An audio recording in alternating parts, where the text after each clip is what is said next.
Hello champions, how are you? Welcome to career Adda. जैसे कि मैंने आपको थ्योरीज क्लियर करवाए थे, first law of motion, second law of motion, derivation करवाया, उससे रिलेटेड कुछ न्यूमेरिकल्स भी करवाए। आज भी मैं क्या लेके आया हूँ आपके लिए? थर्ड लॉ ऑफ मोशन लेके आया हूँ। तो थर्ड लॉ ऑफ मोशन क्या होता है बच्चों? पहले भी बता चुका हूँ मैं आपको कि every action has equal and opposite reaction. अगर आप क्या कर रहे हैं, किसी भी ऑब्जेक्ट पे कोई फोर्स अप्लाई कर रहे हैं या कुछ एक्शन कर रहे हैं, तो उतना ही रिएक्शन आपको उल्टा आपको क्या करेगा, सेम अमाउंट में रिएक्शन आपको अप्लाई होगा। जैसे कि मैंने अनबैलेंस फोर्स और बैलेंस फोर्स का जब डायग्राम बनाया था, तो वहाँ पे क्या बताया था, एक कार है, तो एक कार के में क्या हो रहा है, एक डायरेक्शन में अगर फोर्स अप्लाई हो रहा है तो इक्वल एंड अपोजिट इस डायरेक्शन में भी क्या होगा, फोर्स अप्लाई होगा, है ना। तो इसी को हम क्या बोलते हैं, every action has equal and opposite reaction. तो इस थर्ड लॉ पे डिपेंडेंट कुछ एप्लीकेशंस हैं हमारी डेली लाइफ में, हमारे लाइफ में जो हम यूज़ करते हैं। जैसे कि वॉक, जब भी हम वॉक करते हैं, है ना बच्चों, जब भी हम वॉक करते हैं तो हमारा जो फिट रहता है वो ऐसा रहता है ना, जो फिट रहता है वो ऐसा रहता है। और ये जो क्या करता है,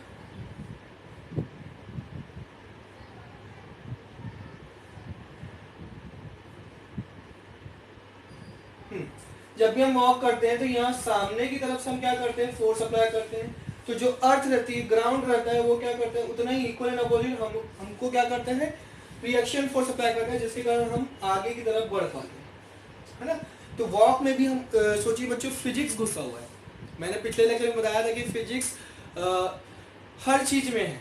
अगर आप समझने की कोशिश करें तो आपको फिजिक्स बहुत ही ईजी लगेगा। तो जब भी आप वॉक करते हैं तो आप देखेंगे कि वॉक करने पर भी क्या हो रहा है, equal and opposite reaction apply कर रहे हैं, वहां पे third law of motion apply हो रहा है। क्लियर है बच्चों? नेक्स्ट स्विमर, स्विमर जब भी स्विम करते हैं तो हम क्या करते हैं, ऐसे स्विम करते हैं तो हम क्या करते हैं, एक फोर्स अप्लाई करके वाटर को पीछे की तरफ धकेलते हैं, पुश करते हैं।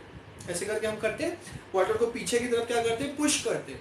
तो उतना ही equal and opposite reaction force apply करता है वाटर हमारी बॉडी की तरफ, जिसके कारण हम क्या करते हैं, आगे बढ़ पाते हैं। That is also third law of motion. Clear है? रॉकेट प्रपोल्सन, रॉकेट प्रपोल्सन क्या होता है बच्चों?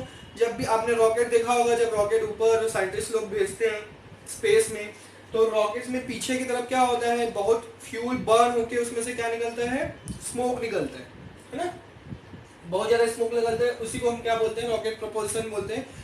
रॉकेट प्रपोल्सन क्या होता है बच्चों, कि वो इतना ज्यादा फोर्स से क्या होता है, पीछे की तरफ फोर्स अप्लाई करता है, मतलब बहुत ज्यादा ट्रेमेंडस अमाउंट में एनर्जी निकलती है। जब उसमें फ्यूल बर्न होता है रॉकेट में, तो बहुत ज्यादा ट्रेमेंडस अमाउंट में एनर्जी निकलती है, वहां से रिलीज होती है। तो वही एनर्जी क्या करती है, जितने फोर्स से बाहर निकलती है उतने equal and opposite reaction force rocket में अप्लाई करती है, जिससे कारण रॉकेट ऊपर जा पाता है। Again third law of motion.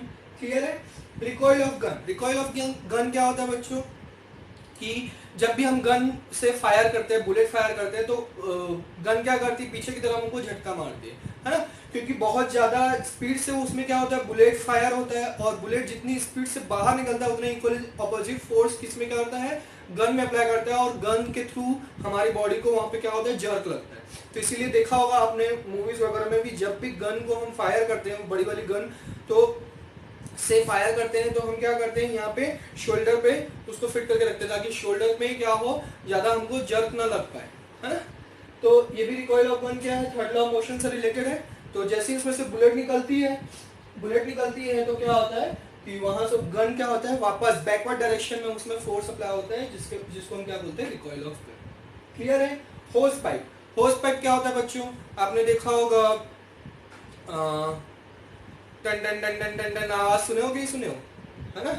Fire brigade, है ना, फायर ब्रिगेड लोग क्या करते हैं, पाइप यूज करते हैं। उनका जो पाइप होता है बहुत ही हैवी होता है बच्चों, heavy in the sense weight में हैवी नहीं होता है, वेट में तो हैवी होता ही है, बट उसका जो उसमें से जो वाटर रिलीज होता है बहुत ही ज्यादा एनर्जी से रिलीज होता है, बहुत ही ज्यादा फोर्स से रिलीज होता है, और इतना ज्यादा फोर्स से रिलीज होता है तो उसको क्या होता है, उसको पकड़ना संभालना बहुत मुश्किल हो जाता है, क्योंकि वो क्या करता है, equal and opposite reaction apply करता है पाइप में, और हम क्या करते हैं उसको, इसलिए आपने देखा होगा मूवीज वगैरह में कि 3-4 लोग एक साथ, या 2 लोग सिंगल पर्सन उसको पकड़ना बहुत मुश्किल हो जाता है, तो 2 लोग 3 लोग एक साथ पकड़ते हैं उसको, उस पाइप को, तब वो क्या करते हैं, आग बुझाते हैं, क्योंकि उसको संभालना मुश्किल होता है due to third law of motion.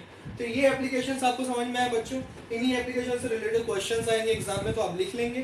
Clear है? रिकॉइल ऑफ गन से रिलेटेड न्यूमेरिकल्स भी आते हैं, वो आपको मैं आगे लेक्चर में बताऊंगा। अभी मैंने यहाँ पे एक न्यूमेरिकल लिखा है जो फोर्स और इंपल्स से रिलेटेड है। इसके पिछले वाले लेक्चर्स में मैंने क्या किया था, फोर्स और इंपल्स का फॉर्मूला आपको बताया था। तो यहाँ पे देखते हैं इसको कैसे सॉल्व करेंगे। सबसे पहले क्या लिखेंगे, गिवन फोर्स गिवन है हमको 1000 Newton. If a force of 1000 Newton is applied over a vehicle of 500 ग्राम, तो 500 ग्राम का एक व्हीकल है जिसपे हम क्या कर रहे हैं, फोर्स अप्लाई कर रहे हैं 1000 न्यूटन का। Then how much time of the vehicle will increase from 2 metre per second to 10 metre per second. तो कितना टाइम लगेगा व्हीकल को उसकी स्पीड, उसकी वेलोसिटी इंक्रीज करने में, कहाँ से कहाँ तक, 2 मीटर पर सेकेंड से 10 मीटर पर सेकेंड में कितना टाइम लगेगा पूछ रहे हैं। तो इनिशियल वेलोसिटी इसकी हो गई 2 metre per second, final velocity हो गई इसकी 10 मीटर पर सेकेंड। हमको फाइंड आउट करना है टाइम, ऑल्सो फाइंड आउट करना है इम्पल्स, है ना। तो सबसे पहले हम क्या करते हैं, टाइम फाइंड आउट करते हैं। टाइम फाइंड आउट करने के लिए हमको क्या करना पड़ेगा, एक्सेलरेशन फाइंड आउट करना पड़ेगा। हाँ, एम भी गिवन है, how much 500 kg, m into a is equal to क्या हो जाएगा, f अपॉन m, ट्रांसपोज कर दिया m को। तो a is equal to f की वैल्यू कितनी है 1000 और m की वैल्यू कितनी है 500, 500 1 जा 2 जा, तो एक्सेलरेशन हमारा कितना आ गया 2 मीटर पर सेकेंड स्क्वायर, है ना। एक्सेलरेशन आ गया तो फर्स्ट इक्वेशन ऑफ मोशन से हम क्या करते हैं, t फाइंड आउट कर लेते हैं, या एक्सेलरेशन के फॉर्मूले से हम क्या करते हैं, डायरेक्ट t फाइंड आउट कर सकते हैं, v minus you upon T, t को ट्रांसपोज करो, a को ट्रांसपोज करो, v minus you upon a। therefore t is equal to v की वैल्यू कितनी है 10 माइनस 2 अपॉन a की वैल्यू कितनी है 2, तो therefore t is 4 seconds। तो 4 सेकंड्स लगेंगे उनको वेलोसिटी इंक्रीज करने में 2 मीटर पर सेकंड से 10 मीटर पर सेकंड में, जब हम क्या करेंगे उसमें 1000 न्यूटन का फोर्स अप्लाई करेंगे। अब इंपल्स का फॉर्मूला होता है बच्चों, इंपल्स के दो फॉर्मूले होते हैं, change in momentum p2 minus p1। आप इससे भी इंपल्स फाइंड आउट कर सकते हो, mv minus mvu, m common ले लिए, v माइनस u, m की वैल्यू कितनी है 500, v की वैल्यू कितनी है 10 minus 2, okay 10 minus 2 that is 8, 8 5 जा 40,000 न्यूटन सेकेंड। ये हमारा इम्पल्स आ गया। अब चाहो तो इम्पल्स का एक और फॉर्मूला होता है फोर्स इनटू टाइम, ये भी मैंने बताया आपको। तो यहाँ से भी आप फाइंड आउट कर सकते हैं, फोर्स कितना है 1000 और टाइम कितना है हमारा 4 सेकेंड, तो 4 into 1000 is 4000 Newton second. Clear है बच्चों, बहुत इजी क्वेश्चन था। ऐसे ही मैं और अब न्यूमेरिकल्स लेके आऊंगा। मैंने तीनों लॉज आपको क्लियर कर लिए। अगर आपको क्लियर नहीं है और आपने हमारा लेक्चर नहीं देखा है तो मैं आपको डिस्क्रिप्शन में क्या करूंगा, लिंक प्रोवाइड कर दूंगा, तो आप हमारा वो भी लेक्चर देख सकते हैं। आप उसको पहले रीड करके आइए, और अगर मान लीजिए आपने रीड नहीं भी किया है तो भी कोई इश्यू नहीं है, आपसे न्यूमेरिकल सॉल्व होगा, ठीक है। That is my promise. Okay champions, bye bye, take care, see you in the next lecture.